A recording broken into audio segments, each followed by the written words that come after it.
12th and 13th. On that Saturday, we'll have some living history and a living history encampment with Union and Confederate soldiers, some skirmishes, and also the Palace Athena Ladies Aid Society. And then on Sunday, we'll have some cannon firings.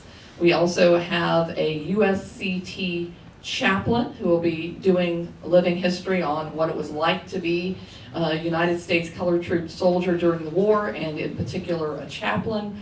And at 2 p.m. we'll have Michael Vorenberg speaking on the 13th Amendment.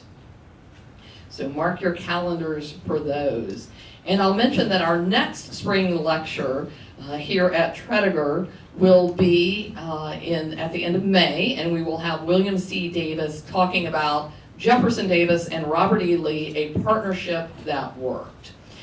Remember that the lectures that we do are free to members. I know we've got a lot of members here tonight, so I want to say thank you for supporting us.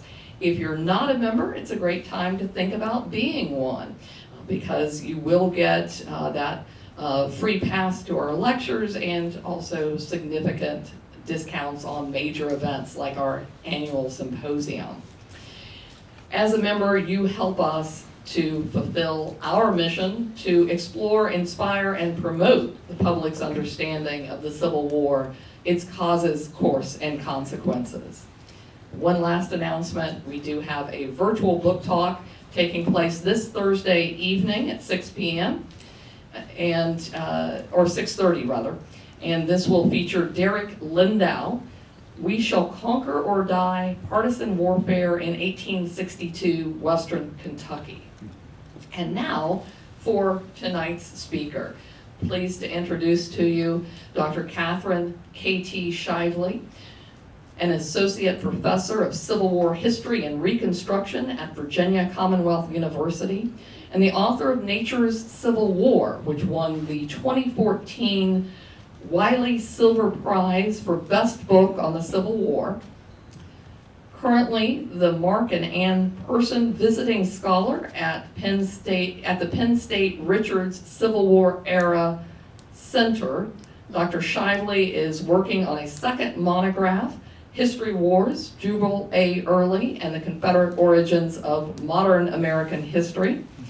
And to be released this month from UNC Press is a volume co-edited with Carolyn Janney, The Second Manassas Campaign. Dr. Shively is also a co-PI site director, or co-PI with Paul Quigley from Virginia Tech University. It's a digital battlefield and plantation site tour experiencing Civil War history through augmented reality, soldiers, civilians, and the environment at Pamplin Historical Park. So now, let's give Dr. K.T. Shively a very warm welcome.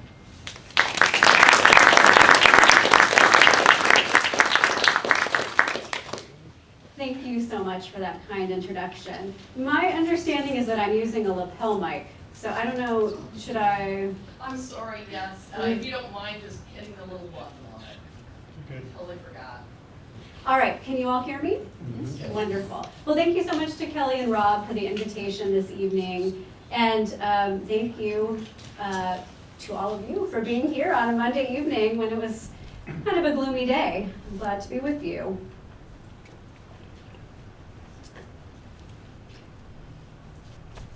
I'll figure out this technology. All right, on May 22nd, 1862, New York artillerist George Perkins lay in camp on the Virginia Peninsula listening to the thuds of hail as big as marbles and some as big as English walnuts. Though his little tent stood the storm well, the private was sodden and developed a raging fever which he attributed to lying in the rain. The next morning, he left the ranks without permission, straggled, to attempt to recover in a barn. It was filled with rats, and he developed a mysterious rash, probably scabies caused by mites that burrow into the skin and deposit their eggs. A few days later, still sick and now furiously itching, Perkins returned to his unit, a shade of his former self. On May 27, he scribbled in his diary, "Rained all last night and part of the day, sick with no care." On May 29, "Cloudy and rainy, sick all the time." And finally on June 4, "Drizzly and rainy all day, longed very much for home." For anyone who's spent time reading Civil War soldier letters and diaries, Perkins' story sounds familiar. For all of scholars' traditional interests in soldier ideology, in politics, and even combat, the bulk of soldier eyewitness accounts focused far more frequently on the weather, the surrounding flora and fauna, and the state of a soldier's health. The writings also tended to dwell on a soldier's state of mind: high spirits, low spirits, homesickness, loneliness, fear of death or disease.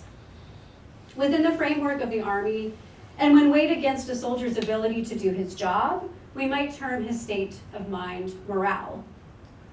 Civil War soldiers on both sides linked environmental factors, air, seasons, climate, weather, water, directly to some of the most threatening physical diseases they faced, especially diarrhea, dysentery, typhoid, and malaria.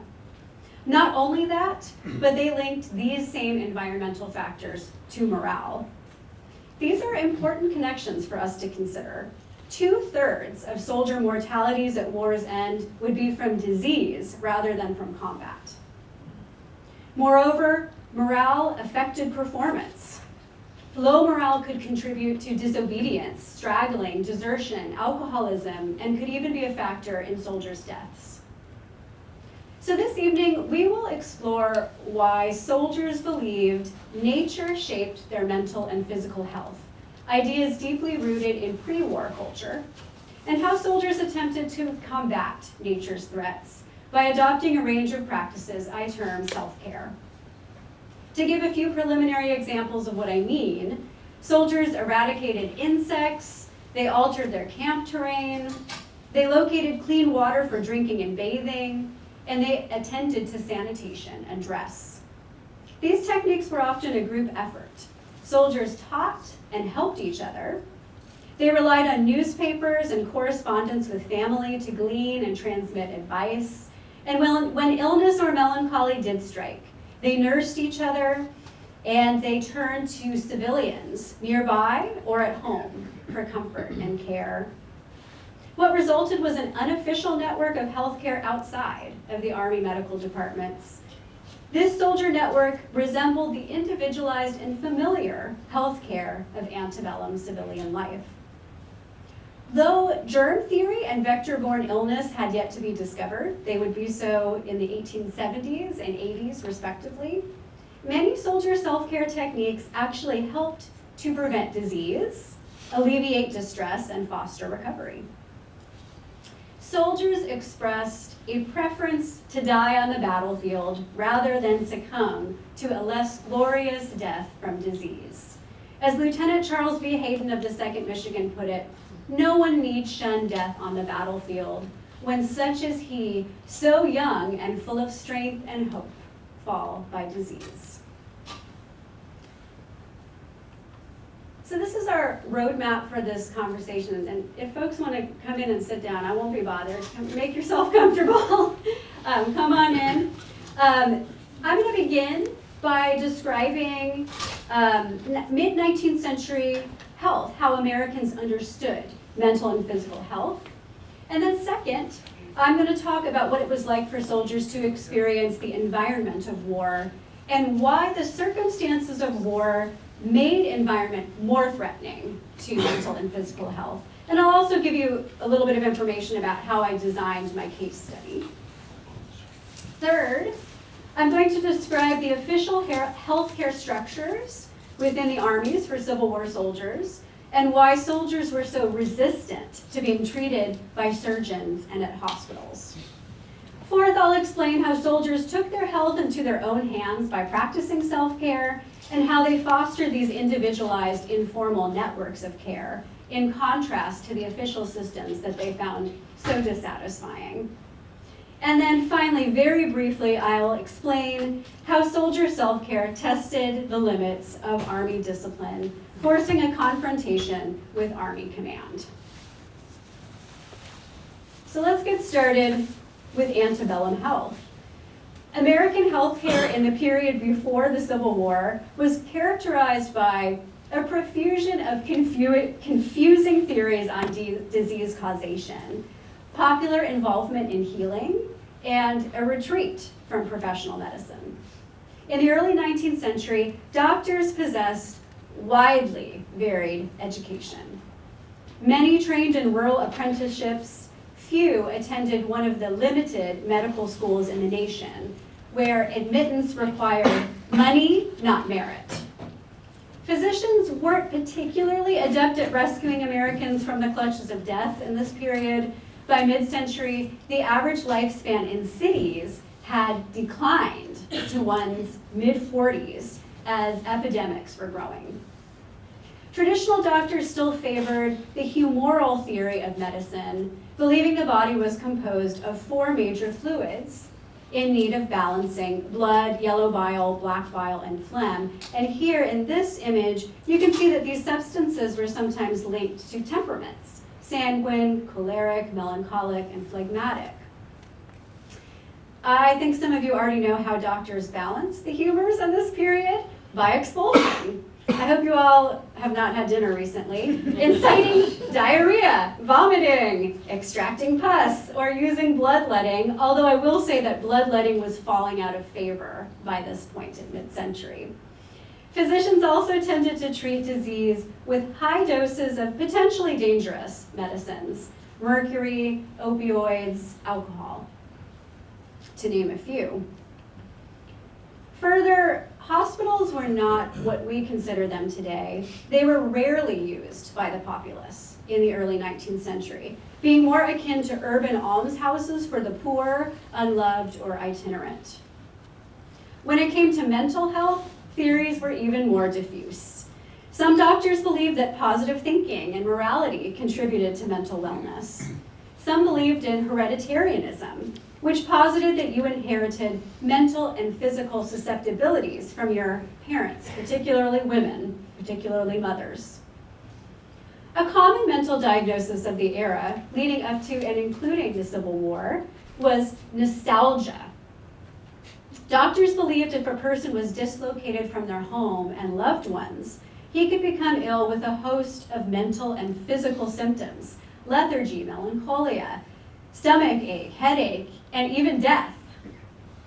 Because of the drawbacks to traditional medicine, the era before the Civil War invited pushback from homeopaths, nature cure practitioners, and most germane to us this evening, lay people who embraced self-cure. Domestic manuals and personal recipe collections of home cure flourished, encouraging Americans to treat at home everything from hysteria to cancer. Many of these cures were nature-based and involved herbs. Care took place at home in one's own bed, usually by the female members of one's household. Lay people and many professionals also tended to prefer environmental explanations of disease in this period. Most universal was the miasma theory, the idea that diseased airs drifted off of swamps, rotting vegetable or animal matter, or garbage. Another environment disease theory held that certain areas or climates in America, the South and the West, and certain seasons, such as the summer, conducted disease. These climates and seasons also prompted more mental illness in this thinking, such as hysteria or nostalgia. This is the cultural context that soldiers would take with them to war: a mistrust of the professional sphere of medicine and hospitals, and a preference for self-reliance, personalized home care, and observable environmental explanations of disease. Many soldiers also associated care with women or Black Americans and believed Southerners to be best acclimated to the harsh disease climate where they would campaign during the Civil War. And Now we're going to move to the war itself. Soldiers at war with nature.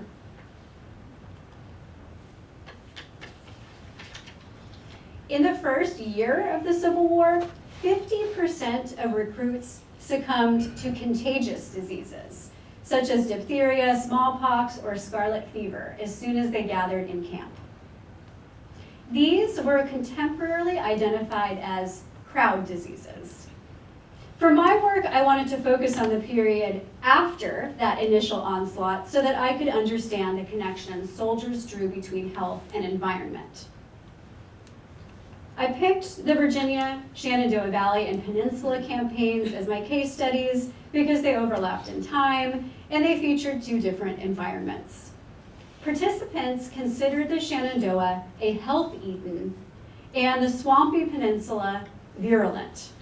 I wanted to see if the soldiers would address two different disease environments in different ways.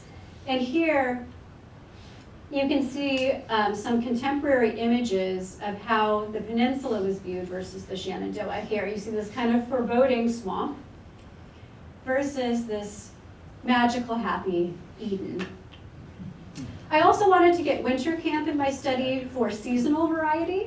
So I began my study right before the campaigns in the winter of 1861, and I ended mid-August of 1862 when the Peninsula Campaign, including the 7 Days battles, concluded. And finally, I focused on what we call common soldiers, ranked private through sergeant, to understand how enlisted men interacted with commissioned officers and the military institutions that govern their lives. As consistent with their antebellum views, both U.S. and Confederate soldiers in both the Shenandoah Valley and on the peninsula believed that environment caused their most debilitating diseases: malaria, typhoid, dysentery, diarrhea, rheumatism, and ague. And sometimes folks can't believe I include diarrhea on this list. It was the major killer of the war. As a Pennsylvania cavalryman in the Shenandoah explained, quote, "There is nothing in our mode of life to injure our health but exposure to all kinds of weather. Sometimes we have to stay out all night, and the ground is so muddy that we cannot walk without getting our feet wet." A Virginian on the peninsula similarly described, "Service was arduous and disagreeable. In the muddy trenches or back in the woods, lying on the rain-soaked ground or marching along the cut-up and muddy roads caused no little sickness amongst the troops." Soldiers also connected environment to low morale. One man wrote of the heat, quote, "Toilsome marches are not so bad as lying hour after hour on the bare ground in a roasting sun. One loses all patience and suffers in both body and mind." A Union soldier on the peninsula wrote home, "I feel very sad, more so than I ever did before, for I feel as though I should never see my brothers again. They are coming from a northern climate into a much warmer and unhealthy one. The heat and water will affect them, I know." Some soldiers felt their environments triggered illness, which in turn harmed their morale, as in the case of New York Private Fraser Rosencrans. After 10 days of a crippling headache brought on by heat and thirst, he lamented, "I begin to realize that man is as grass and his days as the flower of grass. A death here seems to make but little impression on our minds." Now, U.S. medical records, which are much more complete than Confederate records, identified that between 20 and 30% of an army was sick with little data on mental health. I found much higher rates. Among the soldiers I studied, I cataloged each time a man self-reported any sickness from headache to hospitalization and why he believed himself sick. Plus, I noted each self-described fluctuation in morale using terms like happy, the blues, homesick, lonely. I found that the rate of sickness was as high as 42% of any given army, while 22% of soldiers complained of cripplingly low morale. I also learned that soldiers proved sick and demoralized in both the peninsula and the Shenandoah Valley, despite their contemporary views about the places. They were slightly worse off in the Shenandoah in spring, when the weather was extremely variable, and sicker on the peninsula in summer, when mosquitoes were rampant. This suggests that war was changing Virginia to make it more dangerous to human health. And the question is, why? Mobilization, combat, and city-sized armies traveling around with little infrastructure created disease environments. Wherever the U.S. Army of the Potomac went, it was the second largest city in the South. The Confederate Army of Northern Virginia was twice the size of Richmond. All these humans and the animals that accompanied them fouled water sources and littered the landscape with refuse, especially when discipline was loose early on in the war. Citizen soldiers were average folks who had little to no experience with soldiering, and therefore there was a learning curve about how to comply with sanitation protocol, and quite a lot of resistance to doing so. It's also important to note in these photos the excessive deforestation from setting up camp and campaigning. Deforestation led to polluted water runoff and more dysentery. Moreover, defensive fortifications and latrines collected standing pools of water attracting mosquitoes, which unbeknownst to soldiers at the time carried malaria. Combat filled the landscape with dead bodies and flies, which could transport typhoid on their tiny feet as they ventured from latrines to breakfast. It turned out that Confederates did not have an advantage over U.S. soldiers because the circumstances of war created disease environments dangerous to everyone.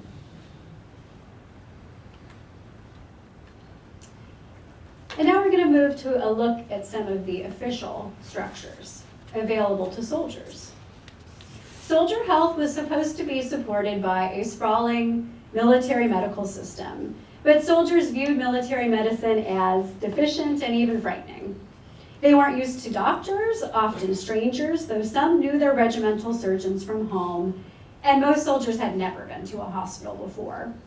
In the military, when you were sick, you had to present yourself at sick roll after breakfast to a suspicious surgeon who might label you as a malingerer.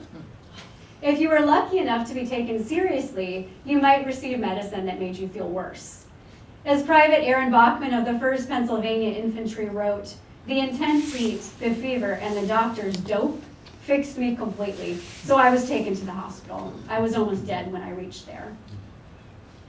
Regimental hospitals were tents, local private houses, or perhaps just a space to the rear of battle if combat was going on. Here are a couple of different iterations of field hospitals. If you were gravely ill, you would be removed to a general hospital, which terrified soldiers in this period. And here's a few iterations of general hospitals. Soldiers were locally recruited, and their regiments were familiar faces from home. Going to general hospital meant being removed from your friends to strangers. Rumors of neglect at the hospitals buzzed through the ranks and circulated to family members at home. One soldier's wife wrote, "We hear every now and then of some new abuse among the surgeons. One poor fellow who was brought to the hospital with typhoid fever had both feet frozen and one of them eaten by rats.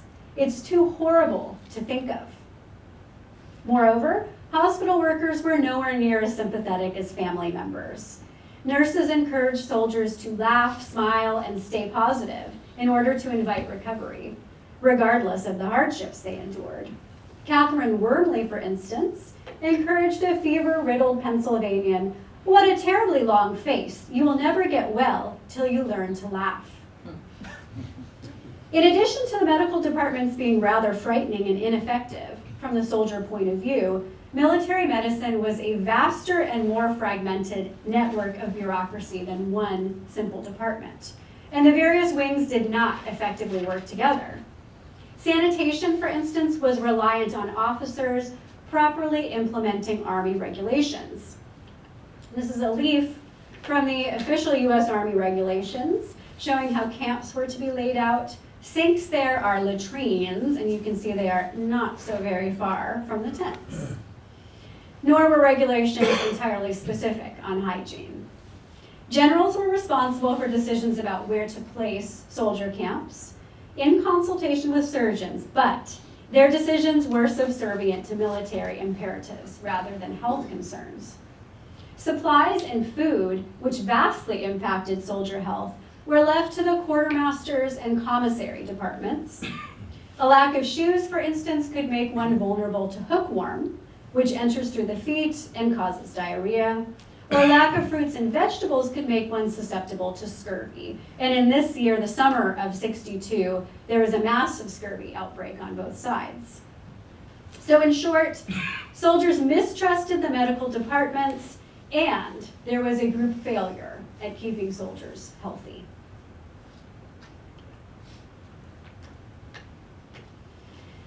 And now we're moving on to soldier self-care. This is a question I had to ask myself when I was doing research. Given these considerable obstacles to soldier health, how did any Civil War soldier remain healthy? Well, they did so with what they had learned before the war, self-care.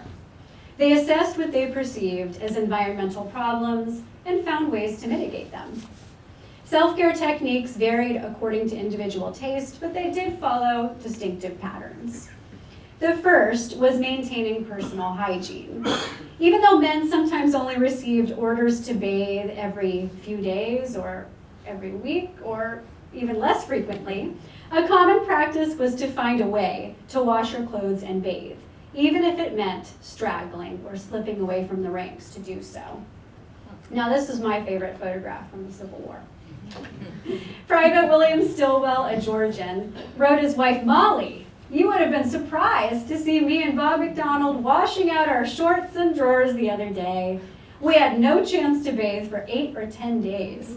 So we went about a half mile from camp, pulled off stark naked, and went out to wash like good fellows. We are very good hands at the business." Some soldiers mentioned cultural tensions as they perceived a shift to doing women's work or enslaved work. Yet men who didn't wash, particularly their undergarments, suffered from debilitating lice, scabies, and fungal infections. Pests, by the way, were a major problem, nearly impossible to avoid. Soldiers came up with creative ways to eradicate their ever-present lice. A group of Texans, and I didn't bring a picture of that, you're welcome. A group of Texans, for instance, made a fire. Quote, "Our plan was, when the lice got so thick that they were hardly bearable, to hold our garments over the blaze, and from the heat they would drop off, be burned, or be ready for the next fellow. If one was stopped with big fat fellows, it would remind him of popping corn." Another self-care technique involved intervening in your camp environment. Some soldiers drained standing water or built elaborate shelters or beds to protect against the elements. Virginian Private David Watson explained to his mother, quote, "I have had our muddy camp tolerably drained and hauled up a good deal of sand from the beach and spread it in front of the quarters so that walking about is not quite so bad as when you stepped out into a mud hole." This had the added benefit of reducing exposure to mosquitoes, which soldiers perceived as mere nuisance, but they were actually disease vectors. Private Charles Perkins, who was suffering from rheumatism, addressed his sickness by improving his sleeping arrangements with a buddy. "Bed as follows: my rubber blanket laid on ground, dress coat and overcoat over my head, rolled in wooden blanket, and Witt's rubber over both of us. Both ends of tent open and me laid across it." It rather strains the imagination, but it seemed to make him feel better. Another private, who attributed his bad cold to sleeping on the ground, made a bunk by driving forks into the ground, laying poles across those, and wood planks across the poles. Another self-care technique involved improving the quality of drinking water. Some soldiers dug wells or even paid civilians for access to clean water. Others boiled their foul water into coffee or tea.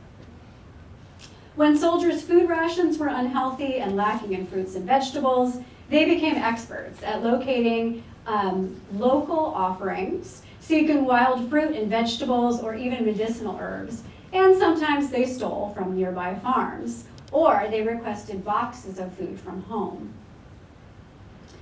Poor cooking skills could make soldiers very ill, and many soldiers had to learn how to cook for the first time. These soldiers turned to recipes in newspapers or formed messes with a talented buddy who actually knew how to cook. Some wrote home to ask for cooking advice and for pots and pans and forks and knives, all manner of things.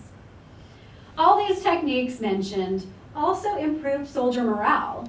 A clean, healthy, well-fed soldier's spirits proved higher than those who did not practice self-care. But one of the most helpful activities for mental health was letter writing. Receiving a letter was a seminal event. Letters were talismans, physical connections with home that soldiers would even sleep with or cuddle with under their pillows. Even the act of writing a letter helped. Over the course of writing home, one could see a soldier go from despondent to rejuvenated. As one man put it, "I hardly know why I take my pen uninspired to write you, unless to provoke an answer, for letters are all I have." Over time, soldiers on both sides took pride in becoming what they termed a seasoned soldier. An Alabamian wrote home, "I've learned to do my own cooking and sewing, and I can make up my own bed. I'll never need a wife." He did change his mind shortly thereafter when he admitted that even a man of his considerable talent still got lonely. But a seasoned soldier meant that he could withstand the ever-changing elements and intervene productively in his environment to mitigate discomfort, sickness, and dips in spirits. Now, this was just a brief catalog of self-care techniques. There were many more, as I'm sure you can imagine. And I'm sure you've also started to realize from listening that even though soldiers didn't understand the science like we do, their approaches to self-care did help them. It helped to prevent illness and assist in recovery. They were relying on their senses to good effect. They also were not in a vacuum when they practiced self-care. They collaborated with fellow soldiers to share food and water, to seek resources in groups, and they took care of each other as fellow nurses. Sometimes they would even help each other to straggle from the ranks to secure hospital beds or care in private homes. And they also helped each other keep their spirits up with team sports, as depicted here, religious revivals, regimental libraries, and regimental bands. Now, many people near the front were Black workers, enslaved people, and also women. These were people who had attended to soldiers' health and sanitary needs in peacetime, and their presence, again, recalled to soldiers' minds that they were undergoing a cultural shift to doing work that had been completed by others and now was reliant on them. Private Andrew Fletcher, a Texan who was forever doing battle with his lice, became embarrassed when he had to seek out assistance from a Black laundress. And here we have some laundry workers depicted. "I went to her and said in a downcast tone, so none of the others could hear me, that my clothing was lousy and I would have them boiled. She spoke in a loud tone and they all heard and laughed. She said, 'Lord, child, boiling won't kill them.'"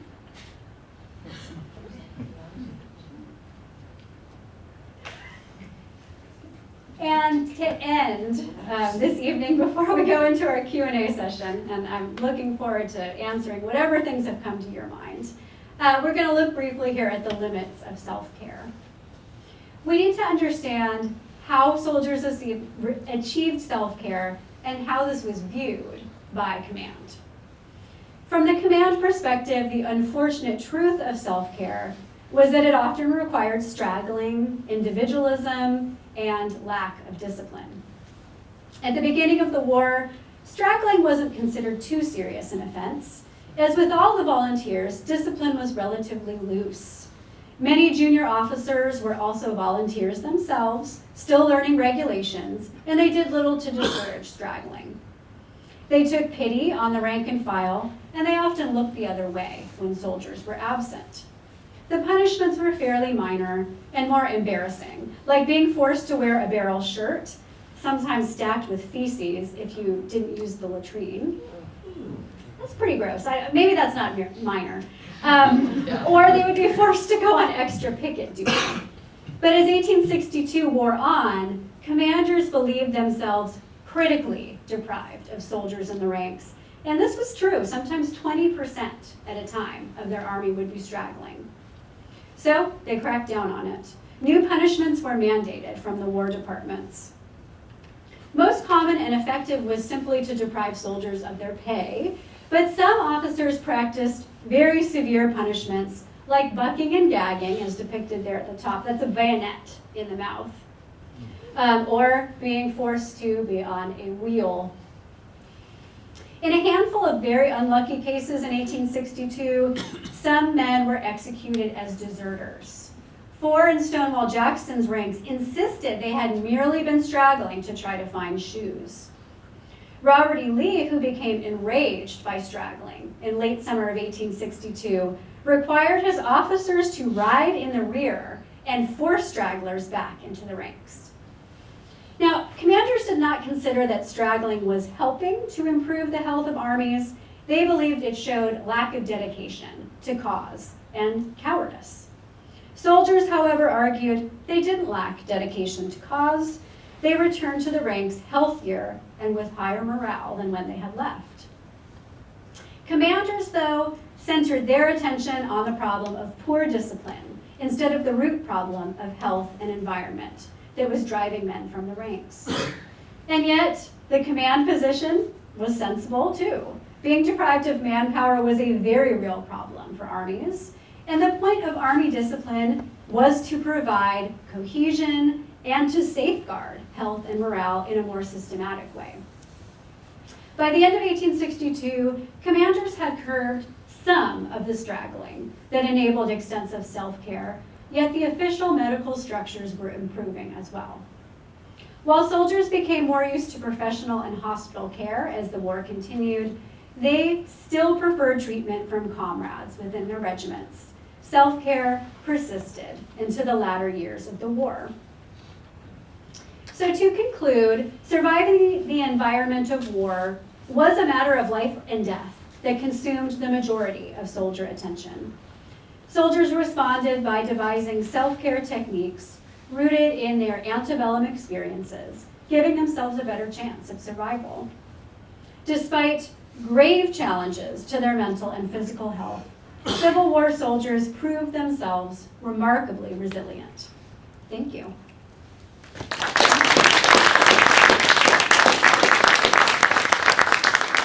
Thank you, Dr. Shively, for that excellent look at soldier health and nature.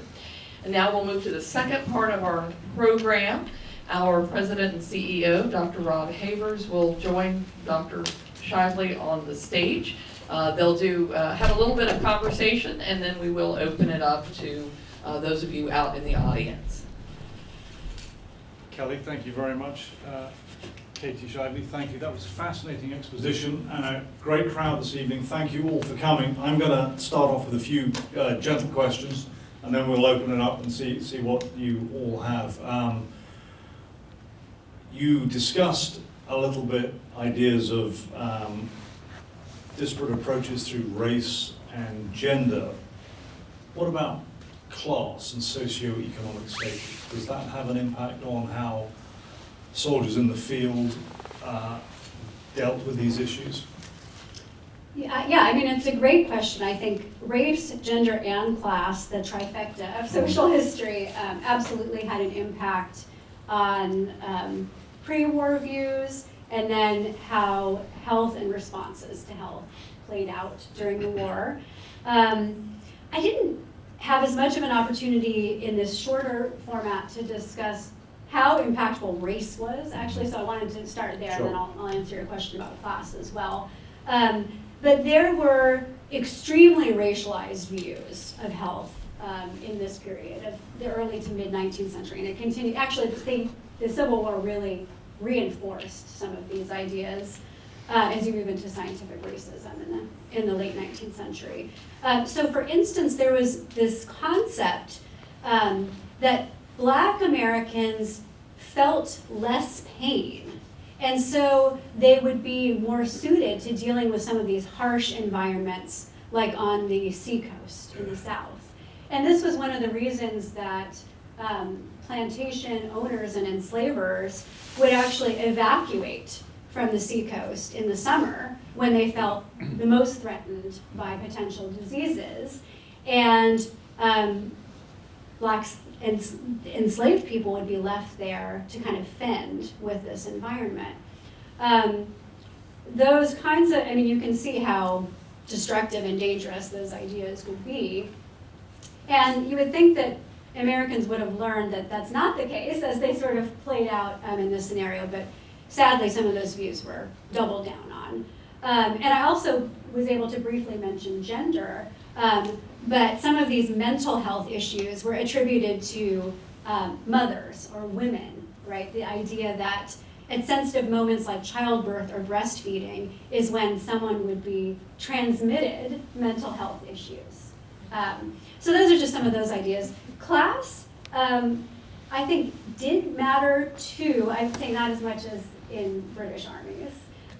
But in American armies, there was this view that some of the rank and file were more unruly, less disciplined just in general, and that they needed to be disciplined by middle to upper classes. And I also mentioned that in the hospitals, you would see a clash between classes as well, as some middle class women became nurses or came to the hospitals to do sanitation, and they had sometimes classist views of soldiers as well, saying, why the long face? Why are you acting so sad? If you only worked on your attitude, you would feel better, right?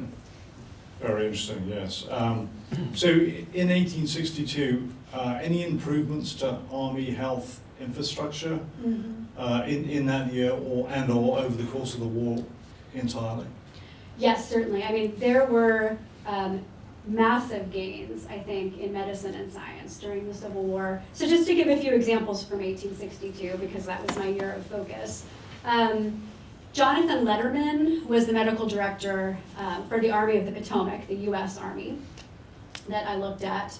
And Letterman, when he came, brought a number of reforms. For one thing, the scurvy outbreak occurred when he was acting as medical director, and he immediately began issuing vegetables. The soldiers hated these things called desiccated vegetables, which were just little dried cakes of, you can only imagine, just disgusting vegetables. But he also made sure that other vitamin C vehicles were brought to the ranks. And he is probably most famous for developing the field evacuation system that we still use today, actually. So bringing ambulances to the field to evacuate wounded soldiers and sick soldiers and kind of triaging them, moving them back in a systematic way. So that was very important. The other was that William Alexander Hammond oversaw medicine as a whole for the United States. And he was responsible for getting surgeons to collect scientific information, which he then had them transmit back and created the medical hospital, the U.S. Medical Hospital. He issued a number of circulars about soldier health and how to improve it, treatises on clean water, on camps, all sorts of things. So vast improvements already beginning in 1862. It strikes me that, and I just thought of this sitting here, British Army in particular during the Crimean War suffers heavy casualties through insanitary conditions. Yep. British Army fighting in the Boer War with soldiers from the industrial slums of Britain did not prove to be, unsurprisingly, very good soldiers. And based on your statistics, there is obviously at some juncture a recognition that sick soldiers are not good soldiers. What sort of, at what point did the United States Army, and perhaps even the Confederate armies, was there a moment when there was a strategic impetus to address these kind of health issues? Yeah, that's a great question. So this is where the civilian sector really comes into play. You mentioned the Crimean War and also the Mexican-American War, which was close to home. 80% of soldiers who had died in the Mexican War had died of disease. So the Civil War was an improvement on that. The U.S. Sanitary Commission was the civilian organization that developed in response to studying the Crimean War and the Mexican-American War. Now, this actually started with women's aid groups, and then men came in and co-opted it and made it a national organization and took over the official structure and the governing of it. But the U.S. Sanitary Commission was a fascinating group of civilians who formed together to send in nurses, to bring in floating hospitals, and my favorite thing they did was to design camp questionnaires, very extensive ones, that asked about the environment of camp, the sanitation of camp, and the discipline, and also actually questions about morale. Do they have access to a library? Those sorts of questions. And these questionnaires were handed out to officers, and the material was brought back, and then they created reports on this and said, we need to work on this. We know what happens when we don't follow through. We see the Crimean War, we see the Mexican-American War.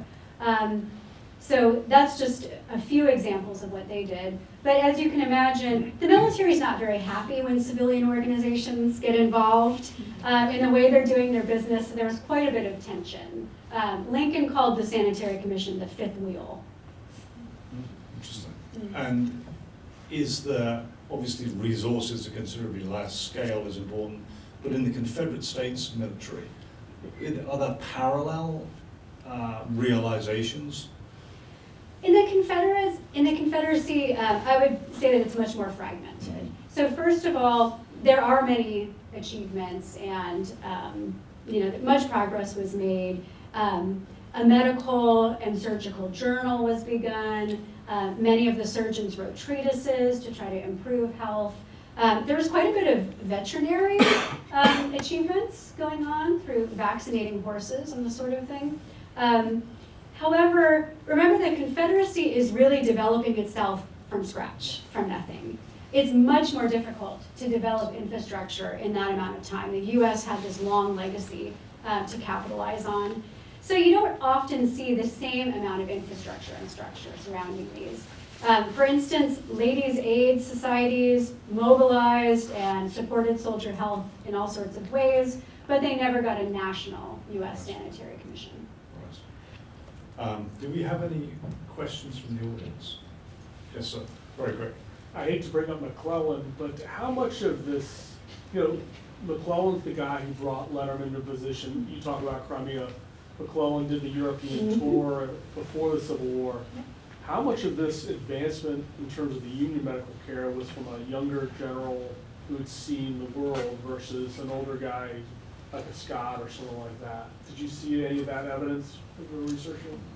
So for any of you who know McClellan, he was rather self-obsessed.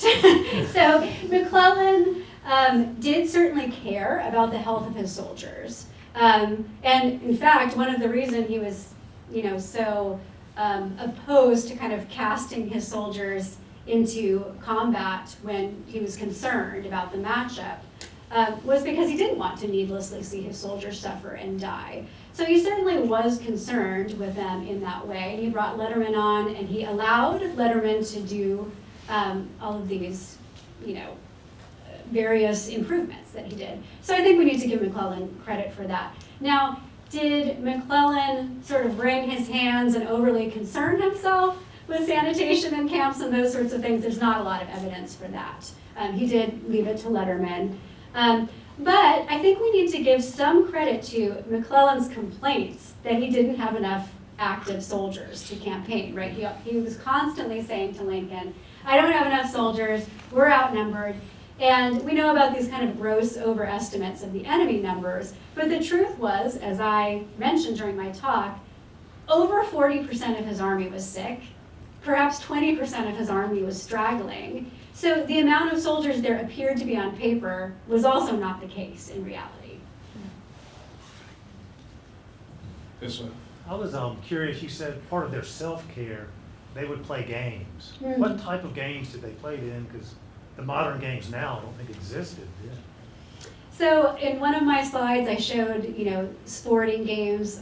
They were playing baseball in that, I believe. So they would play team sports, they would play cards, they would gamble, all sorts of those types of things. And in addition, for men who maybe were less inclined to playing games, as I mentioned, they would have regimental libraries, regimental bands. I think that we underestimate how important leisure activities were to keeping soldiers' spirits up. At this early point in the war, Gary Gallagher has estimated that soldiers only spent, on average, about 8 days in combat. The rest of the time, they were sitting around, they were marching, they were bored, so they had to find ways to keep their spirits up. Yes. I have a question. Between the black troops that were conscripted and brought in, did they have a better chance of being healthy because they'd been left to their own, as families forever, to use herbs and to know what to possibly use to feel better, to use, as opposed to the white men who's, like you said, had people to take care of them all the time? Is there anything you know? Did they do better in it, health-wise? So this is a fantastic question. So in my study, because I was looking at Virginia in 1862, there weren't black soldiers in these armies yet. There were starting to be black soldiers who were coming into the ranks as the Lincoln administration was grappling with emancipation. So you see some troops trickling in the seacoast, Kentucky, those sorts of areas, but not in this particular area yet. However, if you read a book by my colleague Jim Downs called Sick from Freedom, that book, it looks at not only black soldiers, but also black refugees who were coming into what were termed contraband camps throughout the war. They started coming into camps as early as 1861. And sadly, what he found was that because of the lack of infrastructure supporting contraband camps, and because of racialized views of medicine, African American soldiers and refugees were more in danger of falling ill. The rates of illness in contraband camps were much higher than in the armies. In fact, I've seen stories myself of black refugees coming into camps that would be protected by white soldiers, and the white soldiers would say, I wouldn't come in here if I were you. People are dying in there at high rates of disease. So again, some of these racialized views actually significantly harmed African Americans. And in terms of knowledge of herbs and the local environment, I mean, I would say certainly many enslaved people had knowledge about this. You may have read about enslaved people escaping to swamps in order to, we call this marinage, in order to escape their planters, the enslavers, for sometimes just a few hours, sometimes a few weeks. So they did have experiences with surviving in some of these environments, and that was helpful. But again, you have to weigh that against the extreme racism of the structures that they found themselves doing battle with. Yes, sir. Angela.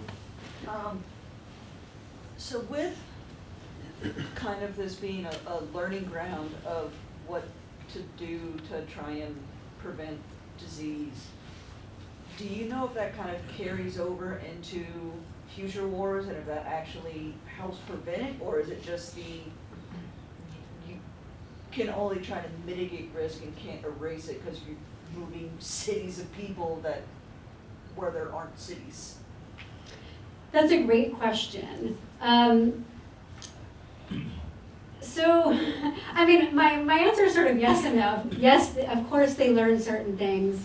And one of the great benefits was that germ theory, vector-borne illness, these things were discovered after the Civil War had passed. So in the 1870s, 1880s, new understandings of the importance of sanitation, of the importance of eradicating insects were starting to become understood.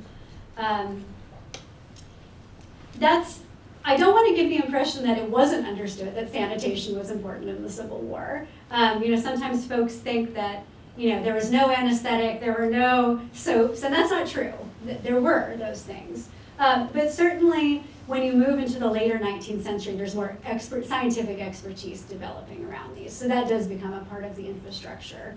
I think when you study the Spanish-American War, for instance, you see a lot of attention to typhoid, to malaria, to those sorts of things. So I do think lessons were learned, but they really get translated through the new science. So it's not really a simple answer to your question, right? It's not, they don't carry it over sort of one-to-one in the following wars. Yes, sir. Would the state of sanitation in installations like Fort Monroe in Virginia, or like the entrenchments around Richmond, would the state of sanitation be better there than in the field? Let me make sure I understand your question.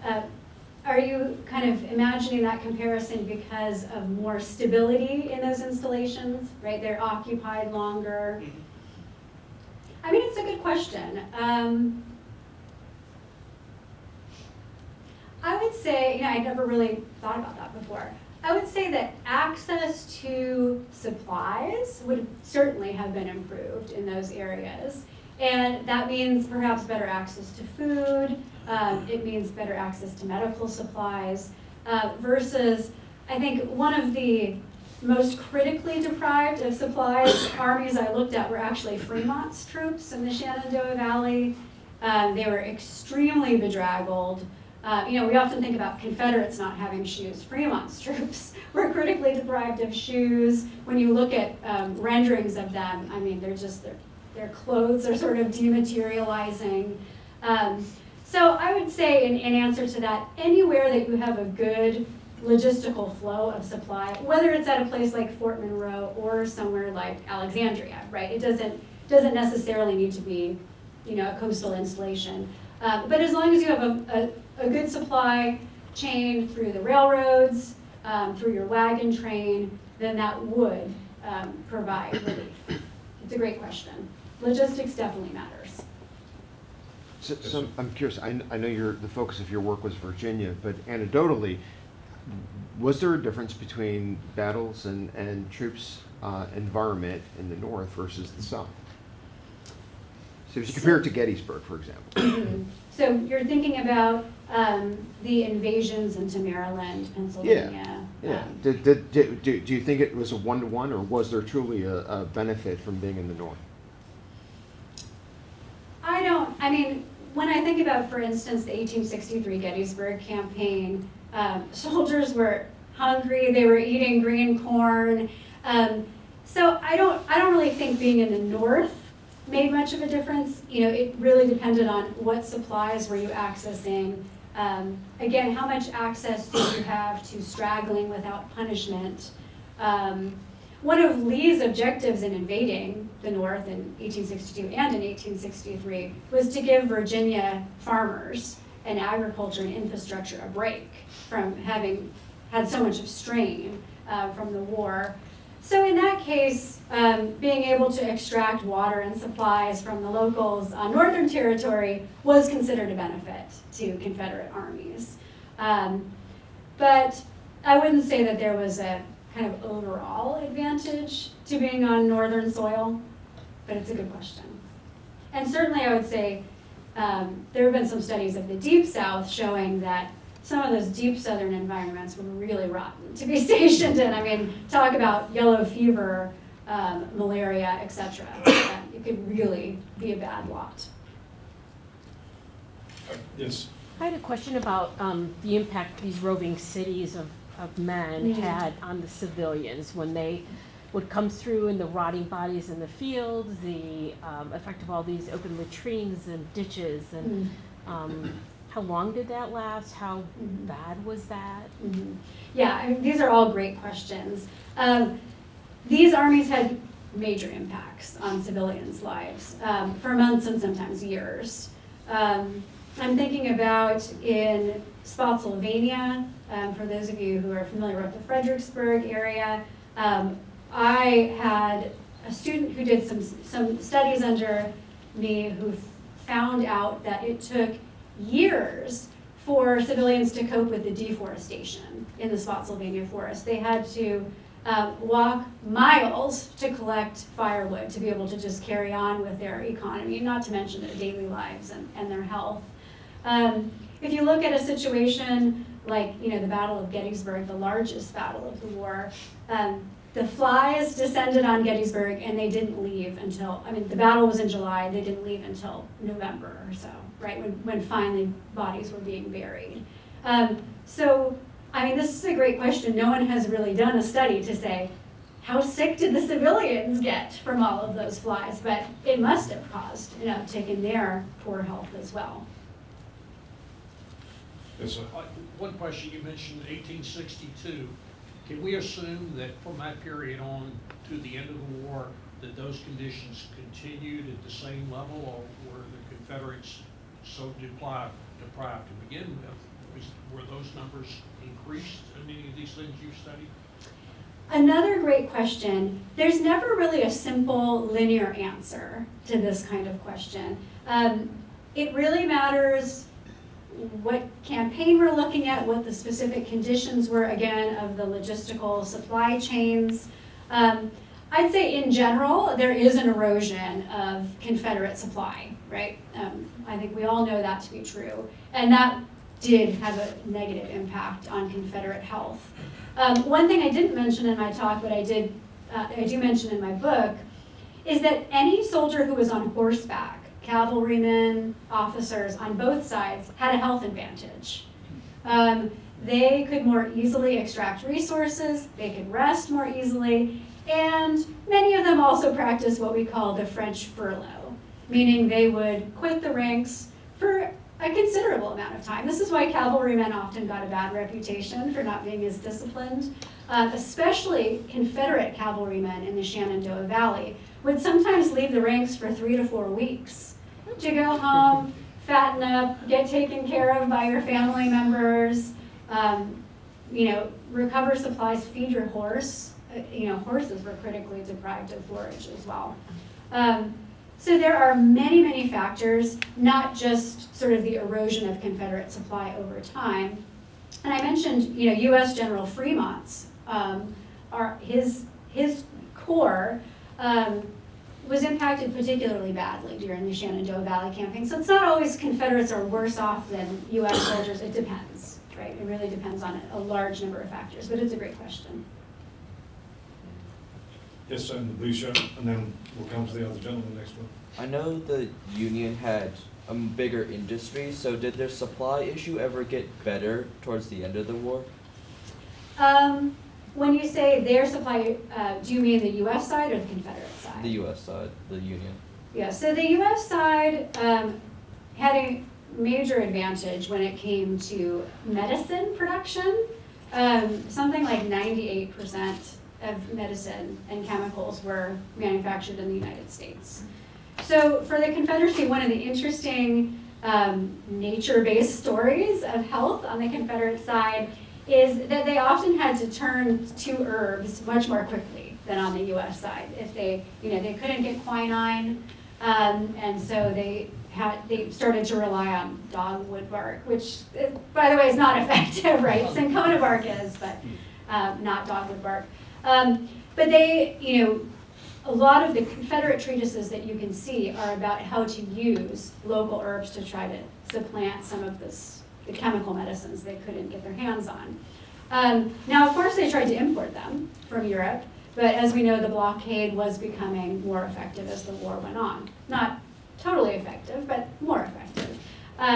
So that's kind of looking at the whole picture. I think for the United States, there were great improvements in infrastructure and transmitting supplies, especially within the network of the northern portion of the country. The problem was you need to get supplies to the armies, which are all in the field in the south.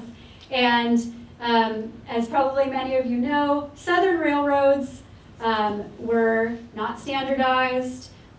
They were more scattered, and of course the US over time was attacking railroads and that infrastructure. So that did have an impact on the United States as well. One of the reasons that the Mississippi River was one of the most important targets of the US was to have that massive river flowing from north to south and having that supply flow coming from north to south. So again, great question with not a simple answer, because you have to move supplies all over the network of the south as you occupy it. Yes, sir. I was curious about the measures that were used at the leadership level. Were you able to cross-reference what you read in the diaries with maybe records kept by quartermasters or surgeons? And were there any good proxies kept at kind of more consistent leadership level that reflected the health of the Army?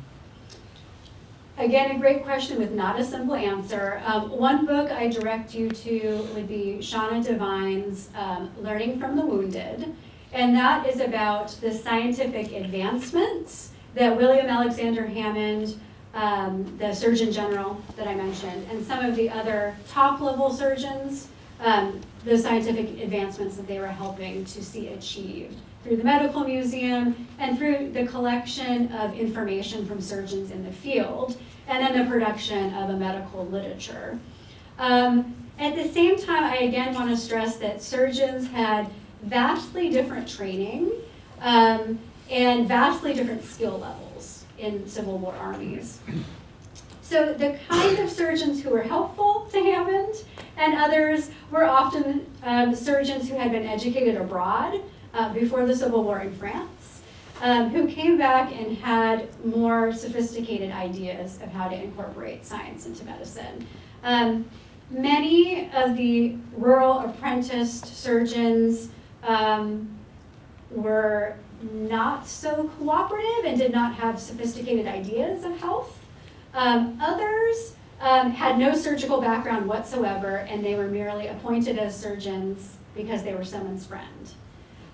So what you'd see playing out is, again, vastly different skill levels. But one of the improvements in 1862 and carrying on through the Civil War was more testing of Civil War surgeons to try to ascertain their backgrounds and see what their knowledge level was. So that was helpful. And again, the Civilian U.S. Sanitary Commission really advocated for having more knowledge about who was a surgeon who actually knew a thing versus one who was going to open up a book and say, I think I saw about here on your arm. So it depended. Any additional questions? Yes, sir. Was there any care provided to any of the prisoners on either side of the war, the Confederate or the U.S. side? Yeah, so this is a great question about prisoners of war and prisoner of war camps and what kind of medical attention was provided for them. Again, this did vary over time, but you would see a general trajectory of less and less care and less supplies being given to prisoners of war. Over time, as the exchange of prisoners broke down over several issues, for instance, Confederates refusing to treat black U.S. soldiers as prisoners of war and threatening to shoot them and their officers. As the exchange broke down and camps began to fill up, both sides had a critical problem with not being able to have enough supplies or infrastructure to support their camps, and both sides began to retaliate against one another by depriving their prisoners of war with care and attention. If you look within prisoner of war camps, you'll see a more trimmed down version of self-care that I described, right? Certainly soldiers would band together and attempt to nurse each other and care for one another, pool resources, cook together, do what they could to improve their sanitation, but they'd have far more limited resources to be able to do so. Any additional questions? Yes. I'm interested if you could speak to the effect of religion or spirituality on soldiers' understanding of medicine or self-care. Yeah, so this question's about religion. 19th century Americans were profoundly religious, so this was very important to their ideas about health, life, death, etc. I would say religion, one of the easiest ways to think about it is that it was absolutely central to how they viewed mental health. The idea of having religious tracts and libraries was incredibly important. Soldiers who were struggling with their mental health would often talk about reading religious poetry, reading Bibles, and participating in religious revivals to improve their spirits and their experiences. A corollary of the U.S. Sanitary Commission was the U.S. Christian Commission, which also was very concerned with the spiritual health of Americans. And again, the Confederacy didn't have as organized, a system as the U.S. Christian Commission, but certainly chaplains and soldiers in the ranks had many revivals on the southern side as well. We have time for one more question. Yes, sir. I may have missed it in the beginning. What was your spark or your inspiration that led you to this topic? And did you uncover anything new for your next book? That's a great question. I think what led me to this project was simply reading many Civil War soldiers' letters and diaries. If you pick up almost any soldier's letter or diary collection, you'll see that this is what they talk about more than anything else. They talk about the weather. They talk about how they're feeling. They talk about their health, their mental health, their physical health. And it was sort of hiding in plain sight. I thought to myself, has no one really ever looked at this connection between environment and health? It's all I see every time I pick up something written by a soldier. So I just kind of went in that direction. And your question about my current book, which I'm finally almost finished with, it's quite a departure from this book. I'd say the common thread is that I'm always interested in how people develop knowledge and how knowledge is valued. So in this first book, I was looking at how lay people developed their medical knowledge. How do they understand their health? And how did that matter vis-a-vis the kind of official ideas and more traditional structures? And my current book is looking at how scientific history was developed and how and why historical knowledge is valued. So that's really the connection. Environment is less of a thread, but I'll return to environment in my third book. Excellent. Professor Katie Shively, thank you very much. That was a fascinating exposition. Thank you all for coming this evening. I say this at the end of every talk. If you're a member of the museum, thank you for your support. Our membership enable us to bring great speakers like Professor Shively to come here. So if you're not yet a member, please consider becoming one. Thank you all for coming this evening. Great to see everyone. Look forward to seeing you in April for the next lecture. And I'll turn it over to Kelly. And the book, we do have copies of the book. So if you want to have Dr. Shively sign that, if you want to purchase one tonight, please do that. They're in the shops. And with that, I believe we are adjourned. Thank you all for coming.